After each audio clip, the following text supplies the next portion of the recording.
Vamos a dar lugar al estudio de la palabra y quiero invitaros a abrir la Biblia en Gálatas, capítulo 5, versículo 22. Y esta vez espero en el Señor predicar este texto. Gálatas 5, 22. Vamos a leer los versículos 22 y 23. 22 y 23 dice: mas el fruto del Espíritu es amor, gozo, paz, paciencia, benignidad, fe, mansedumbre y templanza. Contra tales cosas no hay ley. ¿Qué os parece si lo leemos juntos, hermanos? Dice: mas el fruto del Espíritu es amor, gozo, paz, paciencia, benignidad, bondad, fe, mansedumbre, templanza. Contra tales cosas no hay ley. Aleluya. Vamos a orar. Señor, queremos alabarte y agradecerte por la belleza de tu palabra, Señor, y la belleza de aquello que tú has venido a hacer en nuestras vidas, y no solamente en nuestras vidas, sino en todo el universo, Señor. Tu plan es glorioso, tu plan es eterno, extraordinario, Señor, infalible, todopoderoso. Señor, tú quieres una vez más restaurar tu imagen, tu gloria, tu belleza, tu hermosura, Señor, en todo aquello que el pecado vino a estropear, Señor. Tú una vez más, Señor, con tu brazo de poder, vienes para salvarnos. Y aquí estamos, Señor, iglesia tuya, pueblo tuyo, pueblo adquirido por Dios, nación santa, Señor, real sacerdocio, deseando, Señor, dar a conocer tus virtudes. Deseando, Señor, que tú nos cambies, que tú nos transformes, Señor. Deseando ser cada vez más como Jesús. Deseando experimentar en nuestras vidas de manera muy palpable el fruto de tu Espíritu, Señor. Queriendo vivir en amor, en gozo, en paz y en todo lo que corresponde a ese fruto precioso que solamente tú puedes producir en nuestros corazones y en medio de tu iglesia. Señor, y sabemos que tú lo haces a través de tu palabra. Tú lo haces cuando tu Espíritu Santo viene con poder, toma la palabra y nos la mete dentro y nos cambia. Yo quiero pedirte esa obra en esta mañana, esa obra por la que tú vienes y nos das ojos que ven, Señor, y oídos que oyen, Señor, e inclinas una vez más nuestros corazones a ti, Señor, y nos dejas quitar los ojos de nosotros para ponerlos en ti, Señor, ver tu gloria, ver tu poder. Dios, Espíritu Santo, muévete en nuestro medio, ayúdanos a entender, ayúdanos, Señor, a vernos inclinados delante de ti, Señor, Padre, y de manera especial también a aquellos amigos, amigas que vienen a este lugar, pero que todavía no han tenido una experiencia genuina de salvación. Yo quiero pedirte esa obra también que viene de ti, esa obra que solo tu Espíritu puede hacer, y nos gozamos que así sea y te lo pedimos. Te pedimos, Señor, que tú hagas una obra de salvación también en esta mañana, en este lugar, en el nombre de Jesús. Amén. Amén. Si bien mi deseo, el último sermón, era el de predicar sobre el fruto del Espíritu, claro, iba a empezar con el Evangelio y después iba a hablar del fruto que el Evangelio produce en nuestras vidas, y finalmente me quedé solamente en la primera mitad y hablamos solo del Evangelio, no llegamos a exponer el asunto del fruto del Espíritu. Entonces hoy quiero hacer lo mismo, bueno, no exactamente lo mismo.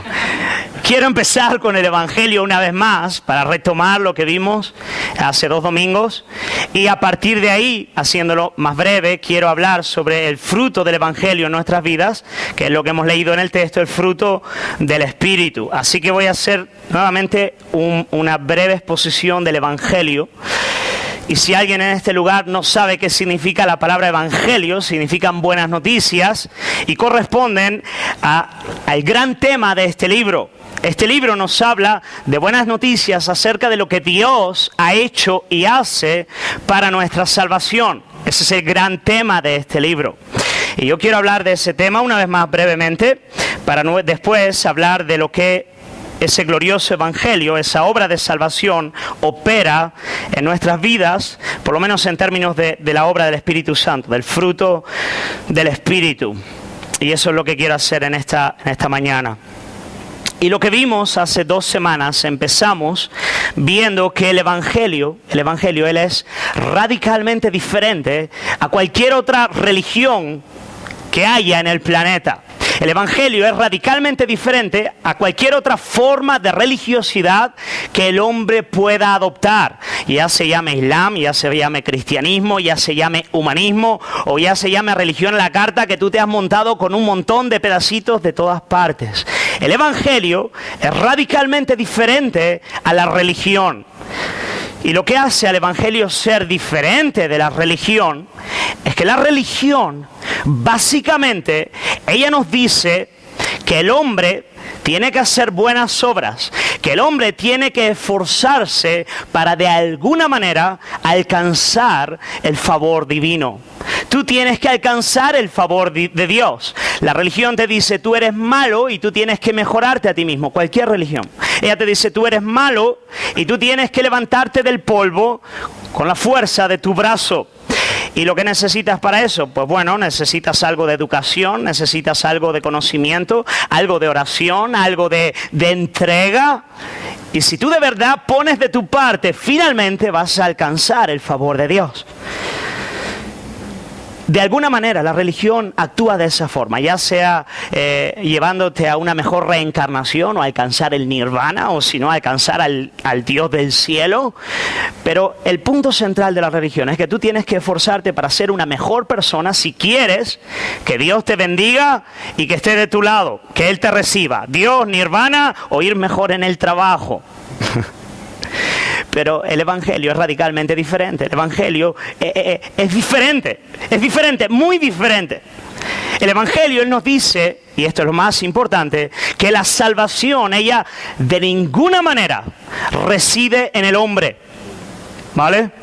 La salvación de ninguna manera puede ser alcanzada por el brazo del hombre. En efecto, lo primero que nos dice las buenas noticias son unas malas noticias. Lo primero que nos dicen estas buenas noticias son unas malas noticias. ¿Y qué noticias son? La primera buena noticia, que es una mala noticia, es que el hombre no solamente está separado de Dios a causa de su pecado, sino que además es completamente incapaz de hacer nada al respecto. Y esto es bien importante. Por lo menos la mitad de la Biblia se esfuerza de todas maneras para llevar al hombre a entender esto en su mente y en su corazón. Somos tan orgullosos que nos sentimos cómodos con la religión, porque la religión es algo así como un buen libro de autoayuda que te enseña cómo tú puedes salvarte a ti mismo. Y nos gusta la idea de mejorarnos a nosotros mismos. Pero el Evangelio, lo primero que te dice es que estás en la bancarrota. Es que el hombre es completamente depravado, completamente incapaz, completamente esclavo. Y no parecen tan buenas noticias. Por eso dije que la primera buena noticia es una mala noticia. Pero es una mala noticia necesaria. Es una mala noticia necesaria. Porque como buen médico se debe dar el diagnóstico correcto de la condición del paciente para después darle ¿qué? La medicina, ¿no es verdad? Si no, tú no atinas con la enfermedad, tampoco atinarás con el remedio. Por eso la Biblia, ella en primer lugar se esfuerza por decir, esta es la condición del hombre. Y tienes que entenderlo, y tienes que visualizarlo, y tienes que verlo. De tal manera que llegues al punto de perder toda esperanza en cuanto a ti mismo. Toda esperanza en cuanto a la fuerza de tu brazo, a tu capacidad. Lo primero que la Biblia te dice es no puedes. Pero la Biblia lo dice. La Biblia se esfuerza por hacerlo. No para dejarte en esa bancarrota, no para llevarte al desespero y al infierno del alma, no para llevarte a la inactividad, a decir entonces no puedo hacer nada, entonces lo mejor que puedo hacer es lanzarme al desespero. No, la Biblia te lleva a ese punto para que tú a partir de ahí puedas acudir a un poderoso Salvador, al único que es capaz de salvarte, para que tú rompas con el orgullo, para que tú rompas con la idea falsa de tu condición y acudas corriendo a aquel que ha extendido su mano y que dice, venid a mí todos los que estáis trabajados y cansados, y yo os haré descansar. Me estoy quedando sin voz. ¿Alguien puede traerme un vaso con agua? Por favor. Y entonces cuando llegas a ese punto de bancarrota, entonces tú acudes a Cristo. Entonces te das cuenta de que es Dios el que salva, de que es Dios el que hace la obra, de que es Dios y solamente Dios, de principio a fin, el que efectúa tu salvación. Es la gracia todopoderosa de Dios, del Dios que se deleita en salvar, del Dios que ha decidido mostrar su gracia de manera abundante en los vasos de misericordia.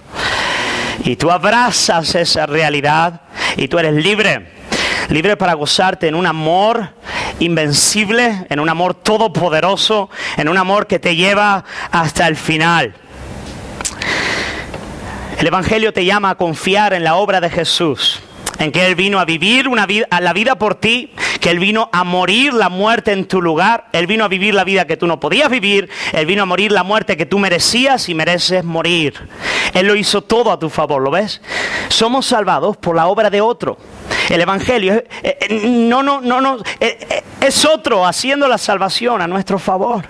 Y tú solamente tienes que abrazarlo, tienes que recibirlo, tienes que abrir la mano, tienes que decirle: yo creo en ti, yo descanso en ti, descanso en tu justicia, descanso en tu muerte, en la cruz. Y la Biblia nos enseña que, aunque no lo puedas creer, al hacer eso, eres salvo. Y puedes haber sido un sinvergüenza toda tu vida, si estás y estar moribundo en una cruz al lado del Salvador, y en ese mismo instante, al confesar su nombre, recibir la promesa, pues que sepas que hoy mismo estarás conmigo en el paraíso. Sí, pero si ha sido un sinvergüenza toda la vida, es que no le ha dado tiempo ahora mismo ni de bautizarse, vamos, y ni de confesarse, si lo único que ha dicho es que cree en quién eres. Y ahí recibe la promesa de salvación eterna. ¿Por qué? Porque nada tiene que ver con Él, todo tiene que ver ¿con quién? Con Cristo y solo Cristo. Ese es el mensaje del Evangelio. Esa es la gloria de nuestro mensaje. Eso es lo que hace que el Evangelio sea diferente a cualquier otra religión o forma de pensamiento que el hombre pueda imaginar o pensar o vivir. Pero el Evangelio, Él, por su naturaleza, y si lo hemos entendido bien, esto puede ocurrir en nuestra mente. El Evangelio, Él nos lleva a una pregunta que es de máxima importancia. Y yo quiero hacerla, y si no la has hecho todavía, entonces yo te la voy a hacer para que tú la pienses. Y en ese sentido voy a ser un poco abogado del diablo ahora, pero no para mal, es para bien, para explicar. Fíjate, si tú has entendido el Evangelio, entonces tú puedes preguntarte: pastor, entonces, si la salvación es por la obra de otro, si es por la justicia de otro que vivió en mi lugar, si es por la muerte de otro que pagó el precio de mis pecados, y eso, como bien has dicho, de principio a fin, todos mis pecados están perdonados, toda justicia ha sido satisfecha, entonces, pastor, ¿de dónde saco yo motivación para vivir en santidad? ¿Por qué voy a vivir una vida santa? ¿Venís conmigo? O sea, no puedo llegar a decir: pues entonces lo que voy a hacer es vivir en pecado para que la gracia abunde. Esa es una pregunta a la que siempre nos lleva el Evangelio. Por cierto, el Evangelio bien predicado siempre va a hacer que eso surja en el corazón.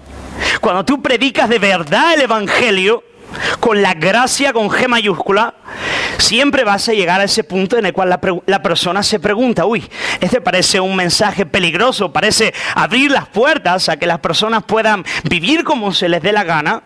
A fin de cuentas, al final serán salvas, como aquellos que dicen: una vez salvo, siempre salvo, y por lo tanto voy a vivir como me apetezca. Qué interesante, porque en Romanos, que es el libro de la Biblia en el cual de manera más clara se nos presenta el Evangelio, esa pregunta surge en el capítulo 6.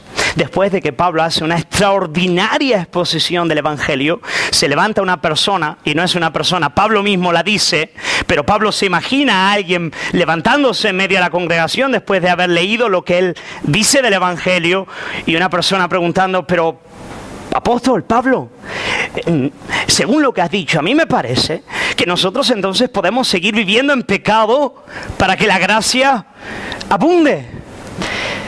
Y es una pregunta válida, es importante hacerse esa pregunta. Y hoy me encantaría solamente dedicarme a responder a esa pregunta, pero no lo voy a poder hacer. Voy a dar una respuesta sencilla y seguir adelante. ¿Sabéis?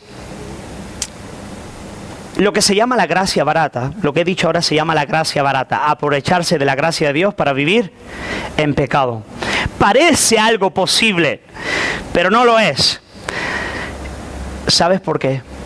Porque cuando tú descansas en Jesús, cuando tú confías en Él, cuando tú pones tu fe en la sola persona de Jesucristo, cuando tú declaras que su justicia es tuya, que su muerte es en tu lugar, algo absolutamente asombroso y extraordinario y radical acontece en tu vida.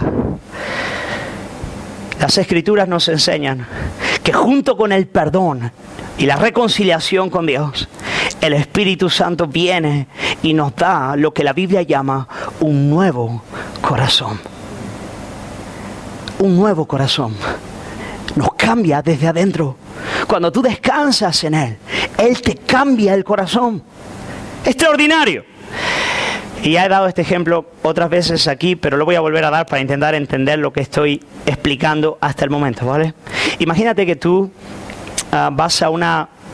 Algunos ya lo han escuchado 5 o 10 veces, pero bueno, no tengo otro mejor. Cuando tenga, pues uso otro. Imagínate que tú vas a una clase de química, ¿vale? Y a ti no te gusta para nada la química y vas cabizbajo porque sabes que las tienes muy, muy difíciles para poder aprobar al final la asignatura.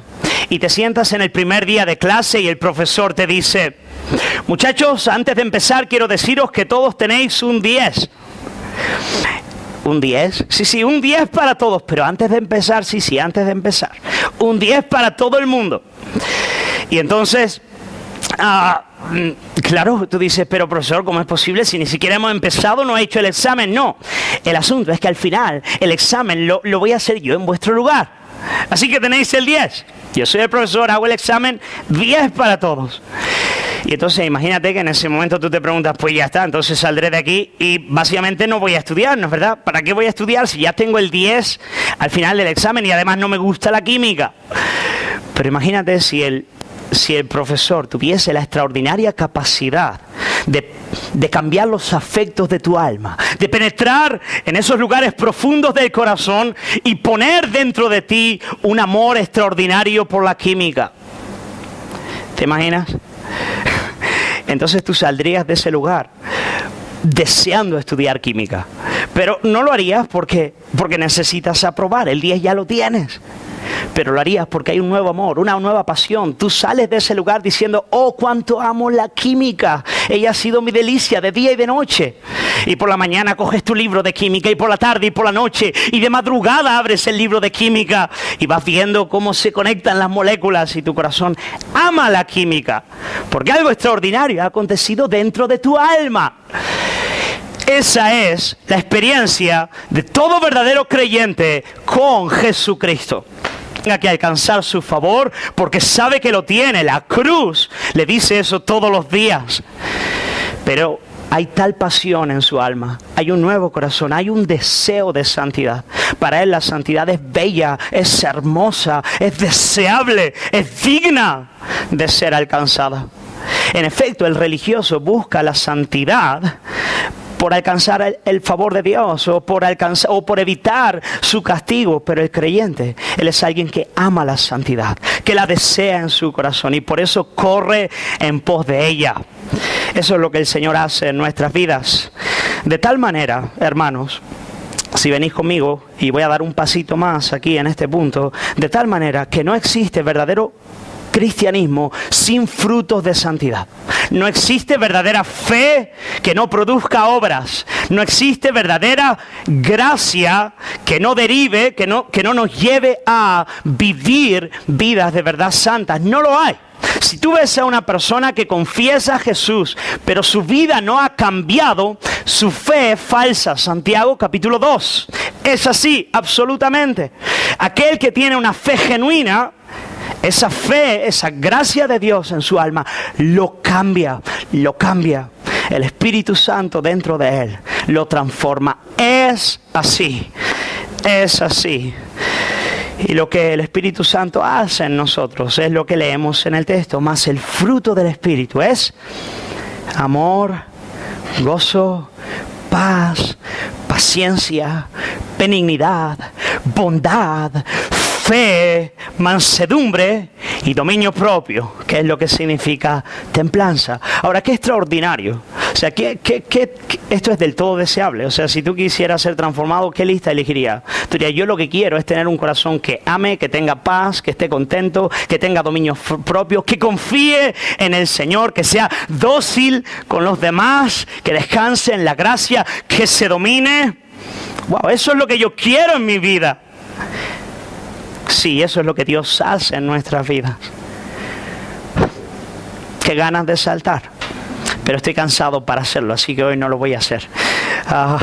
Pero estoy contento. O sea, me gozo en que esto es lo que el Señor va a hacer en mí, hermano. Un día tú me verás y fliparás a colores. Me verás con la gloria de Cristo y dirás, qué extraordinario el pastor, míralo ahora. Cuando el Señor venga, vamos a brillar con su luz y este fruto glorioso se va a ver con toda su gloria en nuestras vidas. Pero lo cierto es que esto es lo que ya el Señor está haciendo en la vida de cada uno de sus hijos. Él los está haciendo fructificar. Y lo que quiero que veamos en el versículo 22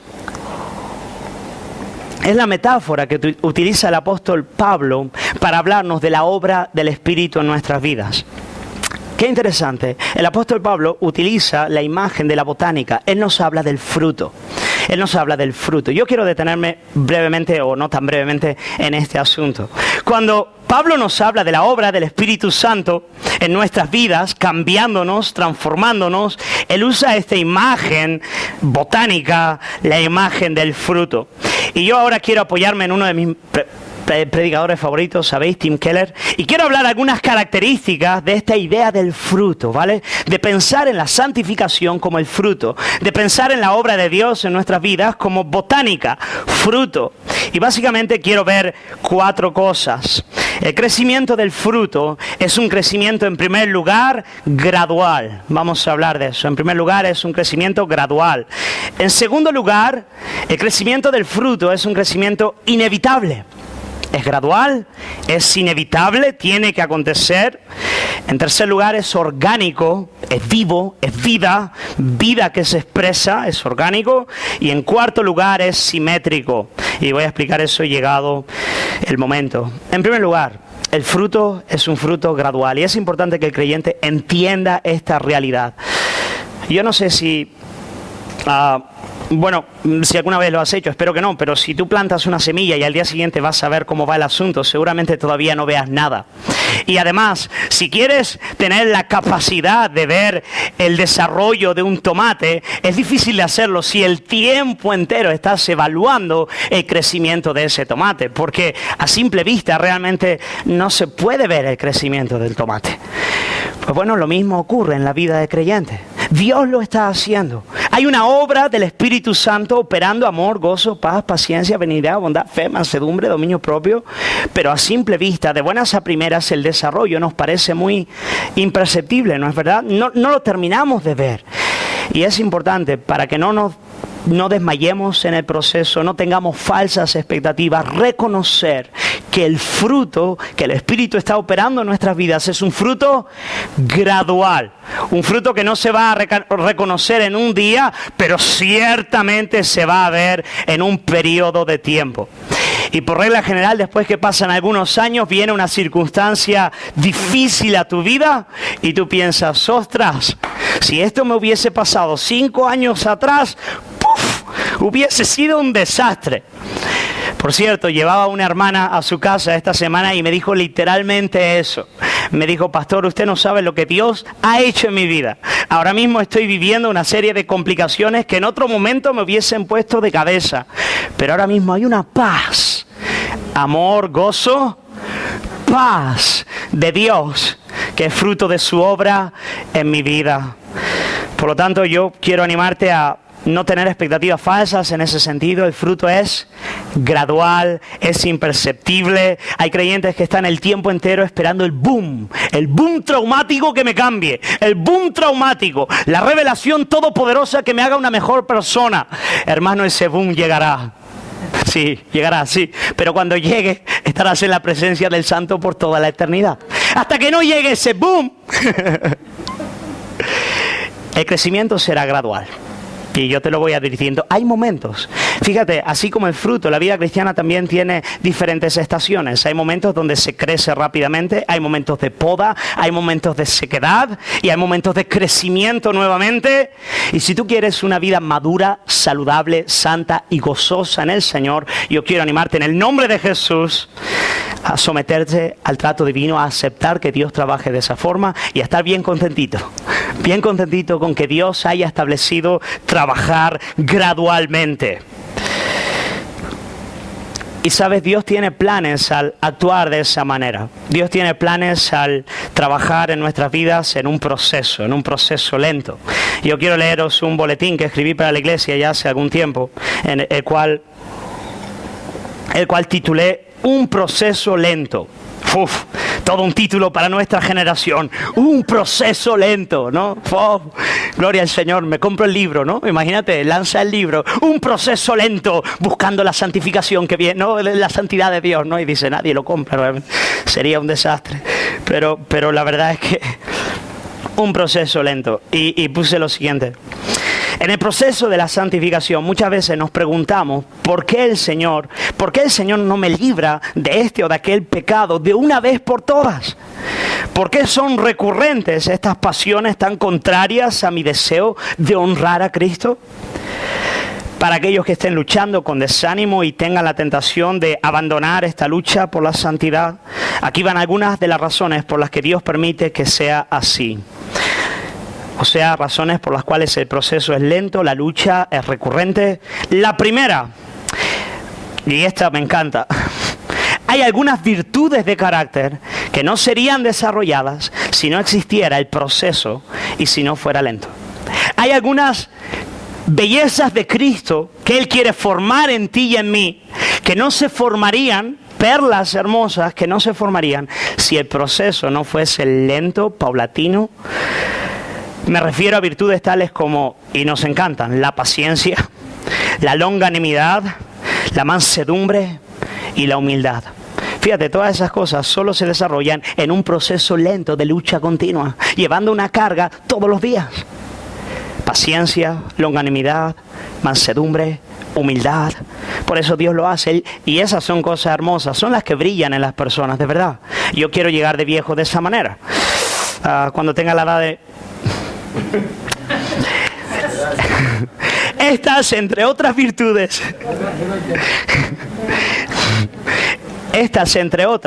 son virtudes que desarrollamos por tener que enfrentar pecados recurrentes y sentir que los avances son lentos y escasos. Gózate en el Señor y lleva la cruz. En segundo lugar, estos pecados recurrentes nos mantienen humildes a los pies de la cruz. Es bien sabido por el creyente maduro que hay sazones en la vida en las que Dios nos permite experimentar la hiel de nuestra propia maldad para llevarnos una y otra vez a la cruz. Así que aprovecha esas luchas para ver la gloria de Cristo. Aprovecha esas luchas para que te empujen al Salvador. Y en tercer lugar, vivir el lento proceso de la santificación, luchando a cada día con el pecado, nos capacita para sentir verdadera empatía con aquellos que están a nuestro alrededor, para amar, para tener compasión, para no mirar desde arriba al que tienes al lado. Mira, la victoria que el Señor nos da en contra del pecado es tan extraordinaria que al día siguiente nos olvidamos de las luchas que teníamos. Y viene el hermanito para decirte, fulano, yo estoy luchando con esto, y tú le miras como diciendo, ¿de qué vas tú, tío? ¿Qué te pasa? Venga, levanta. Y no hay empatía, no hay compasión, no hay un abrazo, no hay un decir, hermano, yo sé lo que estás viviendo. Vale, pues para que no hagas eso, el Señor te tiene a ti también en esa situación. Y entonces eres útil a los demás. Puedes empatizar al luchar tú mismo con tus propios pecados. Amén. Por lo tanto, el fruto es gradual, es un proceso. Uno va creciendo poco a poco. Pero en segundo lugar, el fruto es inevitable. El fruto tiene que crecer. Donde hay semilla, donde hay vida, donde está ahí dentro, tiene que aparecer. Si no hay fruto, no hay vida, no hay fe, no hay semilla, no hay Espíritu Santo. Keller, él cuenta la historia de, yo creo que era de un puritano que contaba esta, no sé si es una metáfora o es real, pero se cuenta que en cierta ocasión abrieron una tumba para meter ahí a un muerto y cayó una bellota ahí dentro. Y cerraron la tumba, pusieron la lápida de mármol y dice que con el tiempo empezó a crecer un árbol. ¿Y sabéis lo que el árbol hizo con la lápida de mármol? La lanzó. La echó fuera. ¿Quién gana? ¿La semillita o la lápida de mármol? La semillita gana. ¿Sabes? La dureza del corazón no puede permanecer donde el Espíritu Santo de Dios ha puesto su semilla. No puede permanecer. Puede ser el peor cascarrabias que existe en el planeta Tierra. La persona más amarga, la persona más la que no perdona, la más orgullosa, la más testaruda. Si el Espíritu pone su semilla dentro, la piedra de mármol no puede permanecer, se va a romper. Tiene que aparecer el amor, la bondad, la gentileza.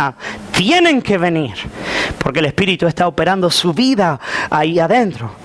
Por eso, aunque sea gradual, tú tienes que hacerte la pregunta. Es importante hacerte la pregunta: ¿esto es real en mi vida? ¿Yo lo veo?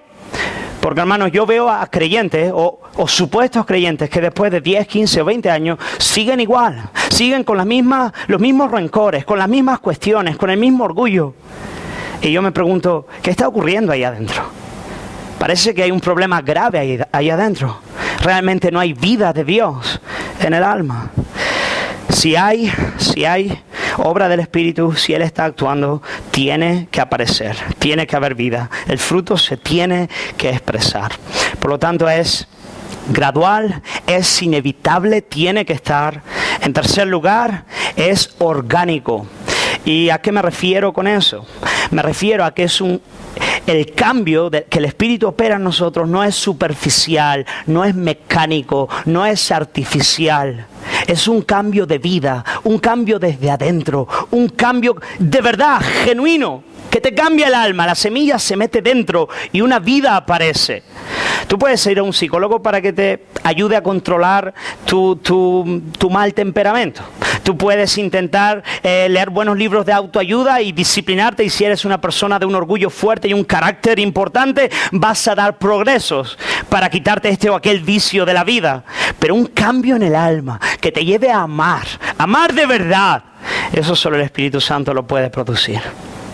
El cambio del Espíritu es un cambio en el corazón. Y es interesante porque es un cambio que va más allá inclusive de los dones y talentos. ¿No es verdad?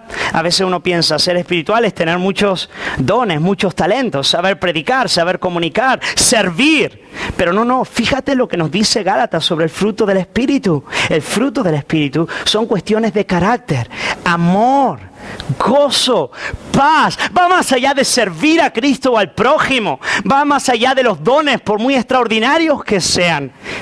Es el carácter de Cristo siendo formado en la vida del hombre o de la mujer. Es mucho más. Los dones, los talentos son como una vestimenta. El Espíritu te los da para que tú los uses, pero el fruto del Espíritu es un cambio del alma, un cambio en el carácter. Y eso es lo que Él quiere hacer en ti, eso es lo que Él está haciendo en nuestras vidas. Es un cambio profundo, un cambio de adentro.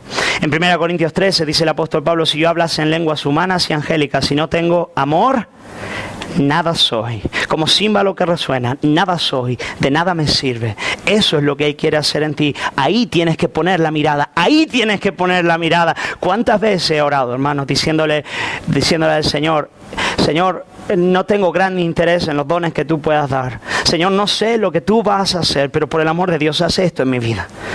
Cueste lo que cueste, yo quiero eso. Al final del día quiero eso formado en mí.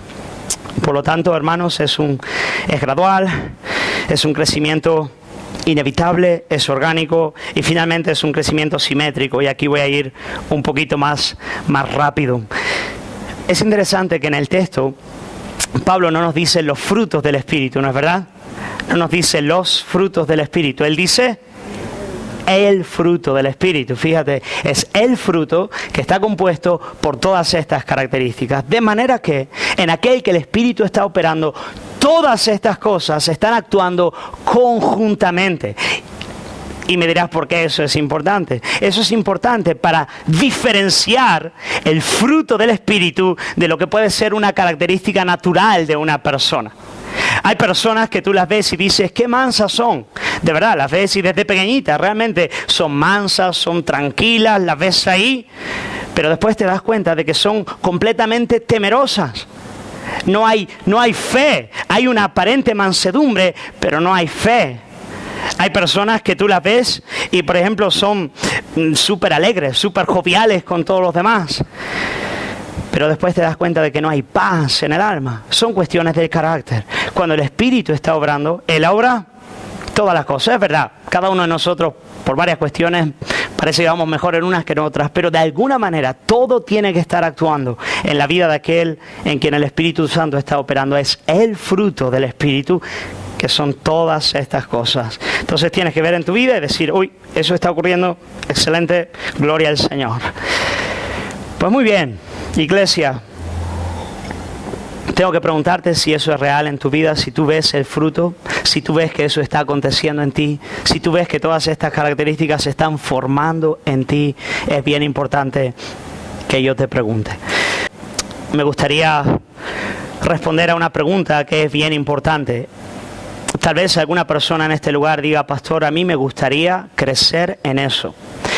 Va a empezar el año lectivo, septiembre, y yo lo que quiero es disponer mi corazón a ver eso en mi vida. Yo quiero ver el fruto del Espíritu. Yo quiero crecer de manera genuina en amor, en gozo, en paz, en paciencia, en benignidad, gentileza, bondad, mansedumbre. Yo quiero esas cosas en mi vida. ¿Qué puedo hacer?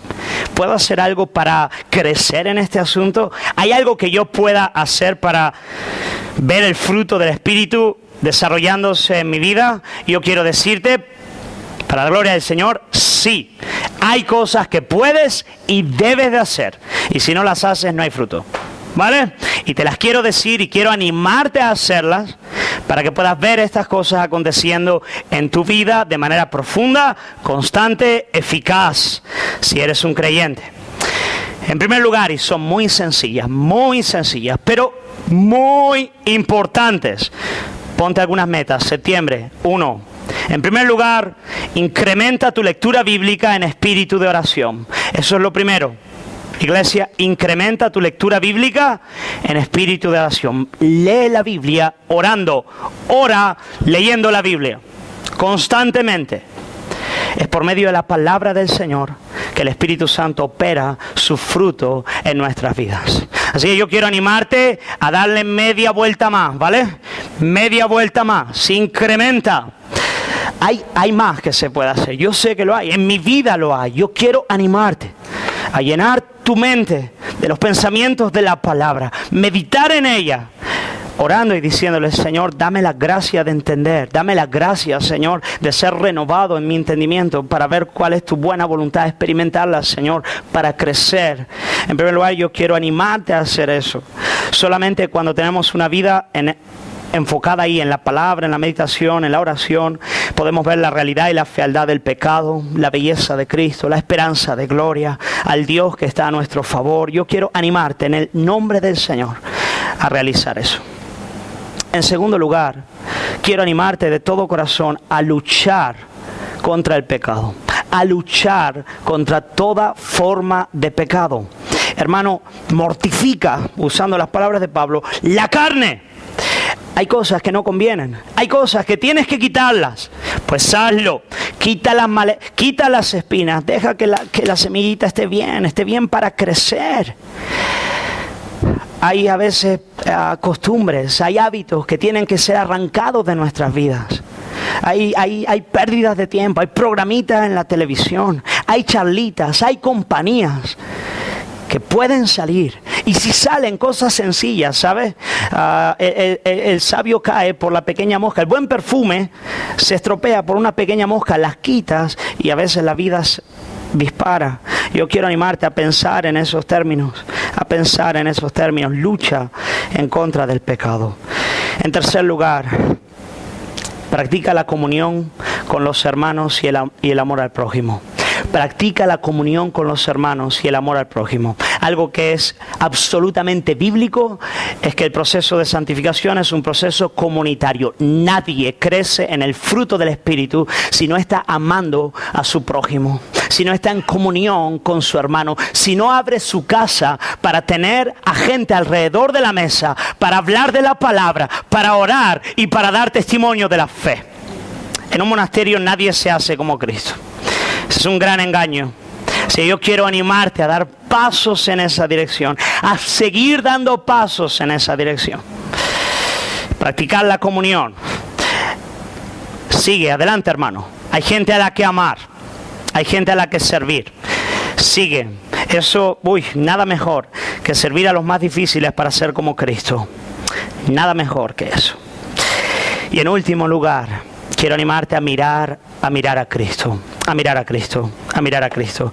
Algo que te va a ocurrir y le ocurre a todo creyente es que cuando tú te esfuerzas por crecer en el fruto, eres mucho más consciente de la falta de fruto. Cuando te esfuerzas a vivir en santidad, eres mucho más consciente de la carencia de santidad. Y cuando eso ocurre, para no desesperar, para no hundirte en el fango, tienes que recordar que el 10 está ahí, tienes que recordar que alguien pagó el precio, que Él te ama todos los días, que Él está contigo, que su justicia está sobre ti. Antes de empezar la lucha, antes de empezar el proceso, hay un evangelio, hay una roca, no va de eso, eso está seguro, eso está en Cristo, el amor del Padre es mío y es por eso, es porque es mío que yo tengo fuerza, poder, ánimo para esforzarme todos los días con mucha alegría. Cuando caigo pido perdón, me río de lo tonto que soy, lloro por haber ofendido a mi Señor y sigo adelante, sin más, perdón Señor, adelante. Amén, iglesia. Que el Señor nos haga tener ese fruto abundante del Espíritu.